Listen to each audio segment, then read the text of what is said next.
పడినా కూడా అసలు స్కిన్ అనేది గ్లో రావట్లేదు. నీ దగ్గర ఏమైనా టిప్స్ ఉంటే చెప్పవే. నాది అదే వస్తే ఎన్ని సోప్స్ వాడినా ఎన్ని క్రీమ్స్ వాడినా అదే జిడ్డు. కానీ నా దగ్గర ఒక ఆప్షన్ ఉంది, మా అమ్మమ్మని అడిగి చెప్తాను. ఓకేనా? సరే, మా అమ్మమ్మ దగ్గర తీసుకెళ్తాను. సరే పదవే. తల్లి శ్రీ, నువ్వు ఏ తలక రాసుకునే ఆ నూనెలు ఈ నూనెలు కాదు రాసుకోవాల్సింది. అవంతా కెమికల్ రసాయనాలు.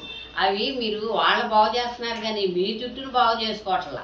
మీరు జుట్టు శుభ్రంగా కుంకుడుకాయలు పెట్టి రుద్దుకుంటే ఎలా ఉంటుందో మీకు అర్థం కావట్లా. చెప్పినా వినరో. ఈ ఒక్కసారి విని చూడు. కుంకుడుకాయలతోనూ ఏంటి మందార ఆకులతో రుద్దుకోతాల చక్క స్పార్ప్గా ఉంటుంది, జుట్టు కూడా నల్లగా ఉంటుంది. అంతేగాని మళ్ళీ ఫేస్ వాష్లు అంటారు, అవి అంటారు, ఇవి అంటారు. దాని బదులు శనగపిండి రాసుకోండి. ఒక వారం రోజులు చూడండి, అప్పుడు మీకే తెలుస్తుంది దీని సంగతి దాని సంగతేనో.